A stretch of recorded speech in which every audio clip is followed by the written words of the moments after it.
Hello students, आज अपन start करने जाने हैं 12th की बायोलॉजी क्लासेस, जिसमें भी यूनिट फर्स्ट का चैप्टर नंबर 2 जिसका नाम है sexual reproduction and flowering plant, जो कि आपको बोर्ड पर उसका नाम दिख रहा होगा।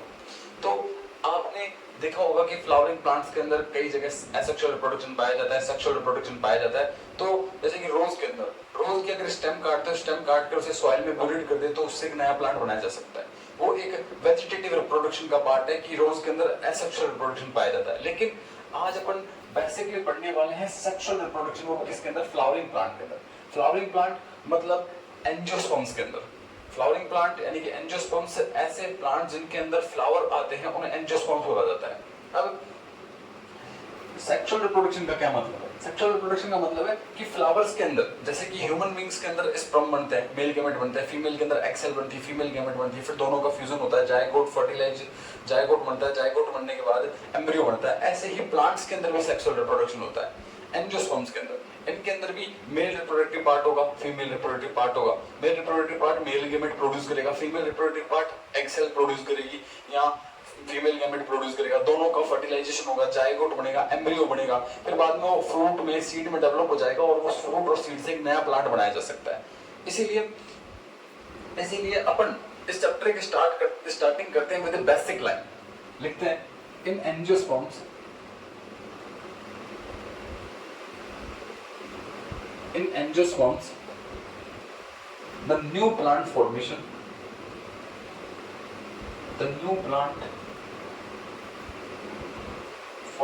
is done by the fusion of male and female gamete, which is followed by development of embryo।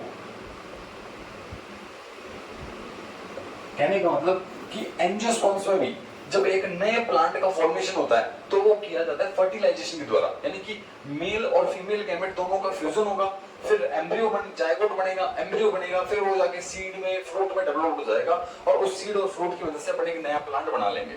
अब कहाँ फ्लावरिंग प्लांट्स में रिप्रोडक्शन होता है, क्या साइट होती है रिप्रोडक्शन की? तो बात करें फ्लावरिंग प्लांट्स में, फ्लावर जो कि एक फैसिनेटिंग ब्राइट कलर्ड स्ट्रक्चर है, उसके अंदर सेक्सुअल रिप्रोडक्शन होता है। फ्लावर ही साइट है सेक्सुअल रिप्रोडक्शन की फ्लावरिंग प्लांट में। Flower is the site of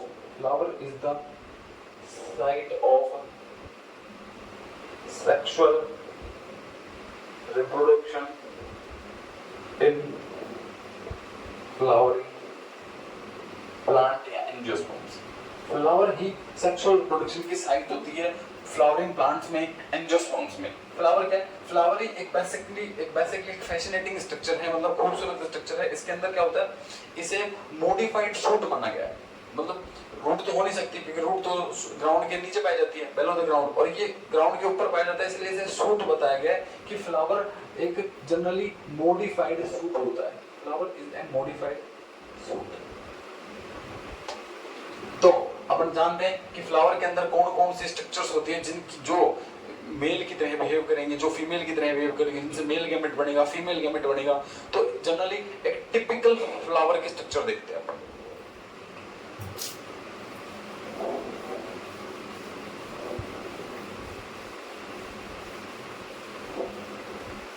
देखो, एक फ्लावर की टिपिकल स्ट्रक्चर देखें तो सबसे पहले बेस से स्टार्ट करते हैं। तो आपने देखा होगा फ्लावर को आप जहां से पकड़ते हो, तो जहां से अपन फ्लावर को पकड़ते हैं उसके नीचे के हिस्से को, इस नीचे के हिस्से को, एक लंबी सी डंडी को पेडिकल बोला जाता है। इसको पेडिकल बोला जाता है। इसका काम होता है, पहली बात तो फ्लावर को स्टेम से अटैच करने का काम करती है। फ्लावर जो है स्टेम से अटैच ही पेडिकल की मदद से होता है। पेडिकल फ्लावर को सपोर्ट प्रोवाइड करने का काम करती है, और ये पेडिकल आगे जाके फ्लैट हो जाता है, चिपटा हो जाता है, जिसे बोलते हैं थैलेमस।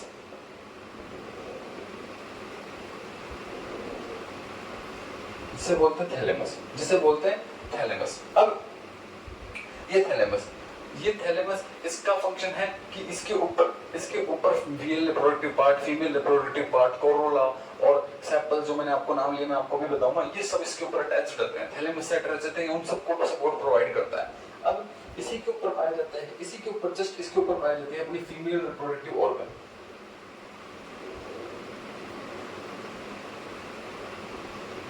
जस्ट इसके ऊपर पाया जाता है फीमेल रिप्रोडक्टिव ऑर्गन या फीमेल रिप्रोडक्टिव पार्ट। इसका नाम क्या अभी अपन देखेंगे, लेकिन सबसे पहले बात करते हैं कि फ्लावर के अंदर 4 वॉल्स पाए जाते हैं, यानी कि 4 घेरे पाए जाते हैं। फ्लावर के अंदर 4 वॉल्स की बात करें, 4 घेरे पाए जाते हैं, जिसमें सबसे पहले घेरे के अंदर आती हैं कुछ पत्तियां जो थैलेमस से अटैच होती है और फ्लावर के नीचे होती है, जिन्हें बोलते हैं कैलिक्स, जिन्हें बोलते हैं कैलिक्स।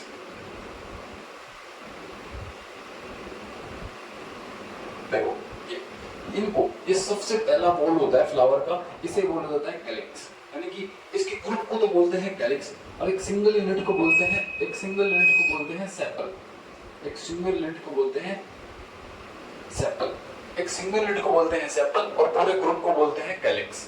अब इनका क्या काम होता है, जब फ्लावर ग्रीन कलर की होती है, जब फ्लावर उगा नहीं होता, पूरी तरह ग्रो नहीं होता, बड़ी स्टेज में रहता है, तो उसको कवर करके देती है, तो उसको प्रोटेक्शन प्रोवाइड करने का काम करती है। और जैसे जैसे फ्लावर ग्रो करता जाता है तो फ्लावर के नीचे आ जाती है, फ्लावर के नीचे पाई जाती है, और इसी इनको बोला जाता है कैलिक्स। कैलिक्स यानी कि जो कि फर्स्ट वॉल होती है किसकी, फ्लावर की। इसके बाद सेकंड वॉल में पाई जाती हैं और सारी पत्तियां जो कलरफुल होती हैं,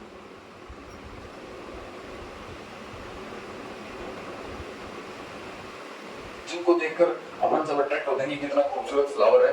तो यहाँ पर फ्लावर की कुछ पत्तियां पाई जाती हैं जो फ्लावर के चारों ओर पाई जाती है, इन्हें बोला जाता है कोरोला। पूरे ग्रुप को तो बोलते हैं कोरोला, और एक सिंगल यूनिट को बोलते हैं सेपल, एक सिंगल यूनिट को बोलते हैं पेटल, एक सिंगल यूनिट को बोलते हैं पेटल, और पूरे ग्रुप को बोलते हैं कोरोला। इसका क्या काम होता है, ये कलरफुल होती है, किसी फ्लावर में पिंक हो सकती है, किसी फ्लावर में येलो हो सकती है, किसी फ्लावर में ग्रीन हो सकती है। इनका काम क्या है, ये इंसेक्ट को, बर्ड को, एनिमल्स को अट्रैक्ट करती है पॉलिनेशन के लिए। व्हाट इज पॉलिनेशन अपन आगे सीखेंगे, लेकिन अभी के लिए आप याद रखो कि पॉलिनेशन के लिए ये कोरोला काफी कलरफुल होता है, ये इंसेक्ट्स को, बीज को, एनिमल्स को अट्रैक्ट करता है कि वो आए और पॉलिनेशन करने में मदद करें। इसके बाद और ये सेकंड वॉल होता है, सेकंड और चौथा घेरा होता है फ्लावर के अंदर। अब तीसरे घेरे की बात करें, थर्ड वॉल, जिसके अंदर पाए जाते हैं, जिसे बोलते हैं एंड्रोशियम। फ्लावर के फोर्थ वॉल की बात करें, इसे बोला जाता है एंड्रोशियम, और इसे बोला जाता है एंड्रोशियम ऑफ द फ्लावर। अब एंड्रोशियम क्या है, androecium is the mail reproductive part of the flower. ये फ्लावर का मेल रिप्रोडक्टिव पार्ट है, यानी कि इसके अंदर ही मेल गैमेट बनेंगे, इसी पार्ट के अंदर मेल गैमेट का फॉर्मेशन होगा, और इसकी एक सिंगल यूनिट को स्टेमन बोलते हैं, इसकी एक सिंगल यूनिट को स्टेमन बोलते हैं, और पूरे ग्रुप को एक साथ एंड्रोशियम बोलते हैं। और अब बच गया अपना लास्ट, जो सबसे बीच में प्रेजेंट होती है, यानी कि जिसे अपन राजकुमारी बोल सकते हैं, यानी कि फीमेल पार्ट बोल सकते हैं, इसका नाम होता है गाइनोशियम।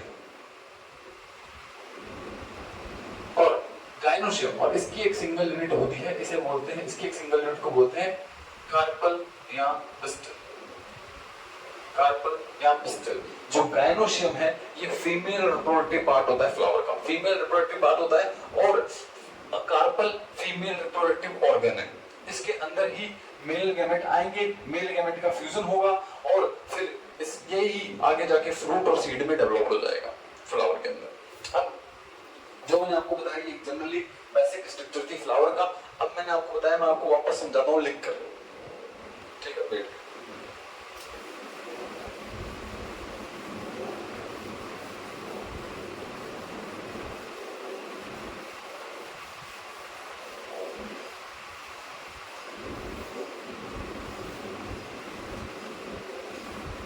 देखो जो मैंने अभी आपको बताया वो आपके सामने लिख दिया मैंने। सबसे पहले बात करते हैं, मैंने आपको बताया कैलिक्स, जो कि फर्स्ट वॉल होता है फ्लावर का। इसकी एक सिंगल यूनिट को बोलते हैं सेपल। ये सबसे बाहरी वॉल होती है, सबसे बाहरी घेरा होता है, आउटर मोस्ट वॉल, सबसे बाहरी घेरा होता है। इसका काम है, ये ग्रीन कलर की होती है और इसका काम होता है provide protection to the flower in bud stage. मतलब ग्रीन कलर की होती है और जब फ्लावर छोटा होता है, पूरी तरह ग्रो नहीं होता, तो उसे प्रोटेक्शन प्रोवाइड करने का काम करती है। Second Corolla, it is the second wall. अब दूसरा घेरा होता है, इसकी एक यूनिट को पेटल बोलते हैं। ये क्या होती है, कलरफुल होती है, रंग बिरंगी होती है। रंग बिरंगी क्यों होती है, क्योंकि फॉर अट्रैक्टिंग इंसेक्ट्स बीज एनिमल्स को अट्रैक्ट करने के लिए, जिससे पॉलिनेशन कराया जा सके, परागण कराया जा सके। पॉलिनेशन मतलब इनके अंदर मेल गैमेट बनेंगे और मेल गैमेट का ट्रांसफर किया जा सके फीमेल गैमेट की इनकी मदद से। तो इसलिए ये अट्रैक्टेड पाई जाती है, जैसे इंसेक्ट बीज इनके ऊपर आ सके, बैठ सके। Last androecium. एंड्रोशियम की बात करें तो एंड्रोशियम की एक सिंगल यूनिट को स्टेमन बोलते हैं और स्टेमन जो है वो मेल रिप्रोडक्टिव ऑर्गन है फ्लावर का, यानी कि मेल रिप्रोडक्टिव ऑर्गन है, इसी में मेल गैमेट बनेंगे। थर्ड गाइनोशियम, इसकी एक सिंगल यूनिट को कार्पल या पिस्टल बोलते हैं और ये फ्लावर का फीमेल रिप्रोडक्टिव ऑर्गन होता है। यहाँ पर आके मेल रिप्रोडक्टिव ऑर्गन से मेल गैमेट फर्टिलाइज होंगे एग सेल के साथ, ओव्यूल के साथ, और बनाएंगे एम्ब्रियो, जायगोट एम्ब्रियो, और फिर जाके वो फ्रूट और सीड में बदल जाएगा। ठीक है, तो नेक्स्ट बात करें कि एंड्रोशियम, इन चारों वॉलों में से एंड्रोशियम और गाइनोशियम, इन दो वॉल्स को एसेंशियल वॉल्स बोला जाता है। इन चारों की चारों वॉलों में से एंड्रोशियम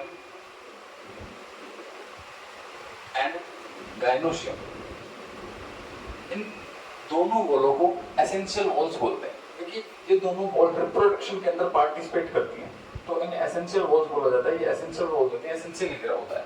और सेकंड जो आपने पढ़ी, कैलिक्स एंड कोरोला, इन दोनों को नॉन एसेंशियल वॉल्स बोलते हैं, क्योंकि ये रिप्रोडक्शन के अंदर पार्टिसिपेट नहीं करती, लेकिन इंपॉर्टेंट तो है, तो इसलिए नॉन एसेंशियल ना कहकर अपन इन्हें एसेसरी वॉल्स भी कह सकते हैं, कि इंपॉर्टेंट होती है कि प्लांट को उसकी बड़ी स्टेज में या बाद में भी प्रोटेक्शन देने का काम करती है। तो एंड्रोशियम और गाइनोशियम को तो एसेंशियल वॉल्स बोलते हैं, क्योंकि ये किसमें पार्टिसिपेट करती है, दे पार्टिसिपेट इन द रिप्रोडक्शन, ये तो रिप्रोडक्शन में पार्टिसिपेट करती है, इसीलिए इन्हें एसेंशियल वॉल्स बोलते हैं। लेकिन कैलिक्स और कोरोला कोई रिप्रोडक्शन में पार्टिसिपेट नहीं करते, इसलिए इन्हें नॉन एसेंशियल वॉल्स या एसेसरी वॉल्स बोला जाता है।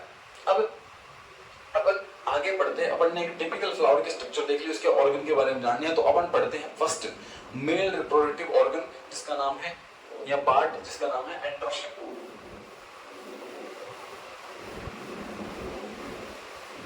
तो एंड्रोशियम के बारे में जानते हैं।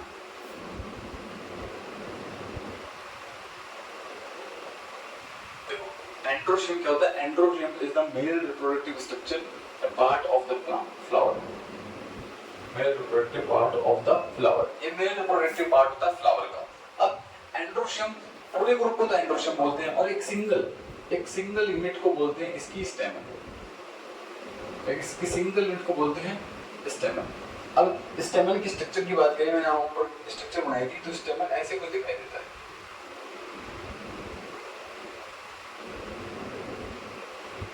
स्टेमन ऐसे कुछ दिखाई देता है। स्टेमन की दो पार्ट्स होते हैं, स्टेमन के दो पार्ट्स होते हैं, स्टेमन दो चीजों से मिलकर बनता है, स्टेमन के दो पार्ट होते हैं, इट हैज टू पार्ट्स, स्टेमन के दो पार्ट्स होते हैं। देखो पहले पार्ट को स्टेमन के, ये जो आपको लंबी सी पतली सी डंडी दिखाई देगी, इस पार्ट को बोलते हैं स्टेमन की फिलामेंट, और ऊपर ये आपको लोब या सर्कल जैसे स्ट्रक्चर दिखाई दे रही है, इस पार्ट को स्टेमन के बोलते हैं एंथर। अब अपन बात करते हैं फिलामेंट की, फर्स्ट पार्ट ऑफ स्टेमन यानी कि फिलामेंट की बात करते हैं। तो फिलामेंट जो है वो एंथर को सपोर्ट प्रोवाइड करता है, यानी कि एंथर को किसके साथ, थैलेमस के साथ, फ्लावर के साथ जोड़ने का काम करता है। और फिलामेंट है क्या, फिलामेंट एक long thin cylinder like stalk है, long thin cylinder like stalk, यानी कि ये एक पतली सी लंबी पतली डंडी होती है जो एंथर को जोड़ती है थैलेमस से। अब इसके ये किससे अटैच होता है, फिलामेंट जो है इसका जो प्रोक्सिमल एंड लास्ट वाला एंड ये इससे अटैच होता है, किससे, थैलेमस से, अटैच टू थैलेमस से जुड़ा होता है। और थर्ड बात करें, इसके अंदर फिलामेंट के अंदर ना ही किसी मेल गैमेट का फॉर्मेशन हो, ना ही माइक्रोस्पोर बढ़ते हैं, इसीलिए इसको स्टेमन के इस पार्ट को इनफर्टाइल या स्टेराइल बोलते हैं। इनफर्टाइल या स्टेराइल बोलते हैं, क्योंकि ना तो इसके अंदर मेल गैमेट बनते हैं, ना माइक्रोस्पोर बनते हैं, कुछ नहीं बनता इसके अंदर, तो इसीलिए इस पार्ट को nth स्टेमन के स्टेराइल बोला जाता है, sterile part of the stem, sterile part है। अब सेकंड पार्ट की बात करते हैं, एंथर। एंड्रोस्टेमन के सेकंड पार्ट की बात करते हैं, व्हाट इज एंथर। तो एंथर की बात करें तो एंथर क्या है, फिलामेंट आगे जाके एक स्वेलन पार्ट, यानी कि उभरे हुए पार्ट में उभरे हुए पोर्शन बदल जाती है, उस पोर्शन को एंथर बोलते हैं। यानी कि क्या है, it is the swollen part of filament. ये एक स्वेलन पार्ट है किसका, फिलामेंट का। ऐसे कहते हैं स्वेलन पार्ट होता है किसका, फिलामेंट का। अब इसके अंदर इसी एंथर के अंदर मेल गैमेट्स का फॉर्मेशन होगा, और ये मेल गैमेट्स फीमेल गैमेट्स के साथ फ्यूज होंगे, इसीलिए इसके अंदर मेल गैमेट का फॉर्मेशन होता है, तो इसको बोलते हैं फर्टाइल पार्ट ऑफ द स्टेमन। अब थर्ड बात करें तो जो एंथर है ना, एंथर के अंदर बेटा दो लोब पाए जाते हैं, एक ये लोब और एक सेकंड लोब, ऐसे दो लोब पाए जाते हैं। ये एक बायलोब्ड स्ट्रक्चर है, एंथर के अंदर दो लोब पाए जाते हैं, इसीलिए इसे बायलोब्ड स्ट्रक्चर माना जाता है, बायलोब्ड स्ट्रक्चर माना जाता है। यानी कि दोनों लोब पाए जाते हैं। मान लो अगर एक लोब पाया जाता तो एक लोब के अंदर पोलन ग्रेन बनते, और ये गलती से एक लोब टूट के गिर जाता तो पोलन ग्रेन किसमें बनते, रिस्क था। तो इसीलिए एंथर के अंदर ये अडेप्टेशन होती है कि दो लोब पाए जाते हैं, ये बायलोब्ड स्ट्रक्चर होती है, और दोनों लोब्स के अंदर क्या बनते हैं, माइक्रोस्पोर बनते हैं, मेल गैमेट बनते हैं। तो एंथर एक बायलोब्ड स्ट्रक्चर है, एक टिपिकल एंथर बायलोब्ड स्ट्रक्चर होती है, और इसी कंडीशन को एनसीईआरटी में बोला गया है डाइथिकस कंडीशन।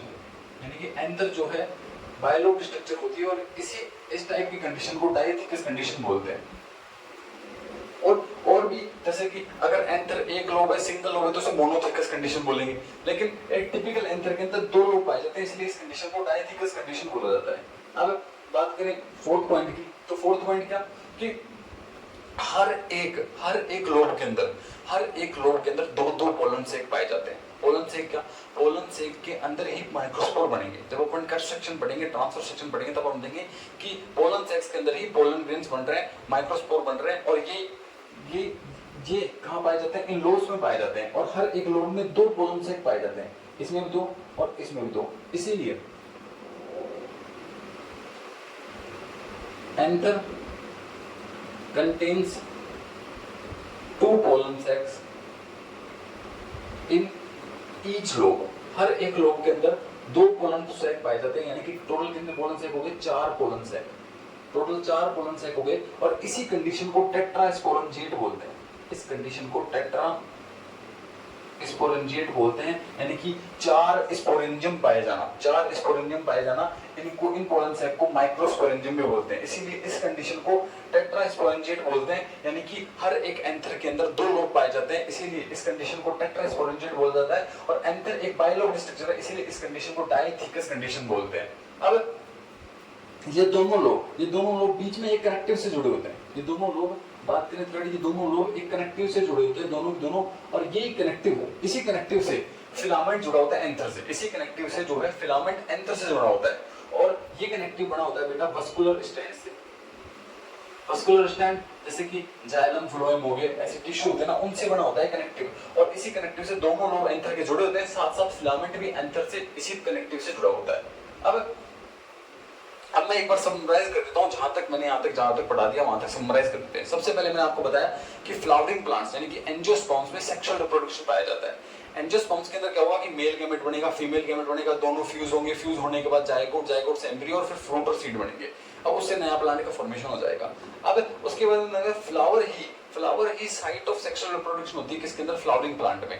फ्लावर को मॉडिफाइड फ्रूट बताया गया है। अब फ्लावर के अंदर 4 वॉल्स पाई जाती हैं, 4 घेरे पाए जाते हैं, जिसमें पहला घेरा आता है कैलिक्स की बात करें तो कैलिक्स ग्रीन कलर का होता है, और ये फ्लावर को उसके बड स्टेज में प्रोटेक्ट करने का काम करता है, प्रोटेक्शन देता है। जैसे जैसे फ्लावर ग्रो होता जाएगा ये नीचे आते जाएंगे, नीचे पाए जाते हैं। फिर सेकंड बात करें सेकंड वॉल की, वो है कोरोला जो है ये भी मॉडिफाइड लीव्स है, इनकी बहुत कलरफुल होती है, ब्राइट होती है, कलरफुल होती है, जो इंसेक्ट को, बीज को, एनिमल्स को अट्रैक्ट करती है, जिससे क्या वो पॉलिनेशन करने में मदद कर सके। अब थर्ड वॉल की बात करें तो थर्ड वॉल में पाया जाता है एंड्रोशियम, यानी कि mail reproductive part of the flower. अब ये मेल गैमेट प्रोड्यूस करते हैं। और फोर्थ वॉल में पाई जाती है राजकुमारी, जो कि है गाइनोशियम, जिसे बोलते हैं female reproductive part of flower, और जिसकी एक यूनिट को बोलते हैं कार्पल या पिस्टिल। अब मैंने आपको बताया था एंड्रोशियम और गायनोशियम दोनों तो एसेंशियल वॉल्स हैं क्योंकि ये रिप्रोडक्शन में पार्टिसिपेट करते हैं, और कैलिक्स और कोरोला नॉन एसेंशियल वॉल है क्योंकि रिप्रोडक्शन में पार्टिसिपेट नहीं करते। फिर अपन ने पढ़ा एंड्रोशियम। एंड्रोशियम जो था वो मेल रिप्रोडक्टिव पार्ट था फ्लावर का। इसके ग्रुप सारे बहुत सारे स्टेमन होते हैं तो उस ग्रुप को बोलते थे एंड्रोशियम, और एक सिंगल यूनिट को बोलते हैं स्टेमन। स्टेमन यानी कि इसके पहले से मैन है तो इसका मतलब मेल रिप्रोडक्टिव ऑर्गन है। ये दो पार्ट्स में डिवाइडेड होता है, एंथर और फिलामेंट। फिलामेंट कुछ नहीं, फिलामेंट एक पतली सी लंबी डंडी होती है, ये थैलेमस से अटैच रहती है और एंथर को सपोर्ट प्रोवाइड करती है। साथ साथ एंथेरिसिस जुड़ा होता है, साथ साथ क्या फिलामेंट के अंदर ना ही कोई मेल गैमेट बनता है ना ही कोई माइक्रोस्कोप, कुछ नहीं बनता। इसीलिए ये क्या होते हैं, स्टेराइल होते हैं। ये स्टेराइल होते हैं, इनफर्टाइल हो सकते हैं, आप दोनों बोल सकते हो। और एंथर की बात करें तो एंथर जो है फिलामेंट का ही स्वलन पार्ट है। एंथर के अंदर मेल गैमेट बनते हैं, इसीलिए एंथर को फर्टाइल बोला जाता है। ये फर्टाइल होते हैं। साथ साथ एंथर के अंदर दो लोब पाए जाते हैं, इसीलिए बाइलोब स्ट्रक्चर है, और इसी कंडीशन को डाइथिकस कंडीशन बोलते हैं। जब एंथर के अंदर दो लोब पाए जाते हैं तो इस कंडीशन को डाइथिकस कंडीशन बोला जाता है। और एंथर के अंदर हर एक लोब के अंदर दो कोलन सैक पाए जाते हैं, यानी कि टोटल कितने 4 कोलन सैक पाए जाते हैं, और इसी कंडीशन को टेट्रास्पोरेंजिएट बोलते हैं। और पोलन सैक को माइक्रोस्पोरेंजियम भी बोला जाता है। और साथ साथ मैं आपको बताऊं तो स्टेमन को माइक्रोस्पोरोफिल भी बोलते हैं। और लास्ट कि ये दोनों लोब एक दूसरे से कनेक्टिव से जुड़े होते हैं, ये दोनों लोब एक दूसरे से कनेक्टिव से जुड़े होते हैं, और ये कनेक्टिव वस्कुलर स्ट्रैंड से बना होता है। वस्कुलर स्ट्रैंड जाइलम फ्लोएम जैसे टिश्यू या प्रोटीन से बना होता है, और ये इसी कनेक्टिव से एंथर फिलामेंट से जुड़ा होता है। तो आज के लिए इतना ही। फिर नेक्स्ट क्लास में 1-2 दिन के अंदर मैं वीडियो अपलोड करूंगा, उसके अंदर आगे से बात करेंगे। अपन पढ़ेंगे स्ट्रक्चर ऑफ माइक्रोस्पोरेंजियम, यानी कि माइक्रोस्पोरेंजियम जो पोलन सैक है उनके स्ट्रक्चर पढ़ेंगे, और एंथर की कट सेक्शन पढ़ेंगे एंथर का। ठीक है, थैंक यू वेरी मच।